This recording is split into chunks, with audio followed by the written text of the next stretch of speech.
Yeah, yesterday when I was driving out to the mountains, I was listening to this podcast with Joe Rogan, and I forget what the name of his guest was. It was some author. It was a recent podcast, like maybe over something that he did on Monday or Tuesday. Anyway, and I forget how they got on this particular topic, but they started discussing how the animals in zoos are all messed up, psychologically messed up. And I think his guest was saying that, talking about this time that he took his son or his kids to the zoo or something like that, and then they were talking about how screwed up the animals all are because of their isolation. They're not happy because they're in these constructed environments, and they are isolated from other species. They don't have predators coming after them. They don't have prey to pursue. They just don't have other species around them in general, except, the oddball, local, smaller species that, like, say, house sparrows or something like that, that might fly in and visit them, or, what have you, some insects. But for the most part, they are very much isolated from the kind of biodiversity that they would have in their natural environments. And they were the two on the podcast were talking about this and how this isolation messes animals up. And for some reason, they totally missed the irony of the whole discussion, which is that human beings, we have, just like we do with the zoos and with the zoo animals, we have isolated ourselves. We have constructed environments for ourselves where we are alone, or at the very least we may be with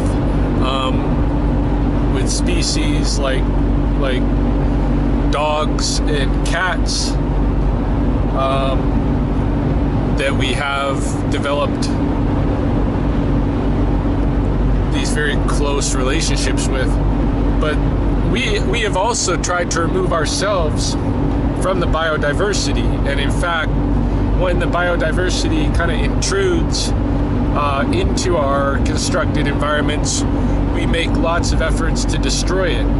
If there are wild bird and mammal and insect species making their presence heavily visible in our constructed environments, we set out to exterminate them. If there are plants that we did not position in our constructed environments that just erupt there, most of the time we will try to eradicate them.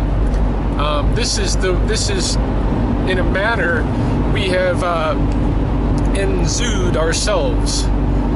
Enzooed. It's a new word I'm putting out. Enzoo. Enzooed. And we have Enzooed ourselves. And because of it, we have certainly all of the psychological issues that zoo animals have in our isolation. And I think I am proposing that in order to better understand our psychological problems that we're experiencing as a society and as isolated creatures, we should look to zoo animals and do comparative studies between the behaviors and ways of life of zoo animals compared to their counterparts out in the natural world. Look at what the differences are in their experiences and in their ways of carrying themselves. And then this should, I think, inform us a bit better about what's going on in our own societies, in our own personal lives even. So this is the new concept I'm introducing, Enzoo, and it makes perfect sense to me. As soon as I heard those guys on the podcast, Joe Rogan and his guest, speaking about the zoos, and not just that the animals are having issues because they're bound in these very small, confined in these very small enclosures, which is, I think, part of the problem as well. Of course, many animals, most of the zoo animals would certainly have hugely, vastly bigger territories than they have in these little enclosures in the zoo. So I think that's an issue too, relationship to place as well as relationship to others. But it's the first time I've ever really kind of heard somebody say it out that their psychological issues are because they are isolated from the other species.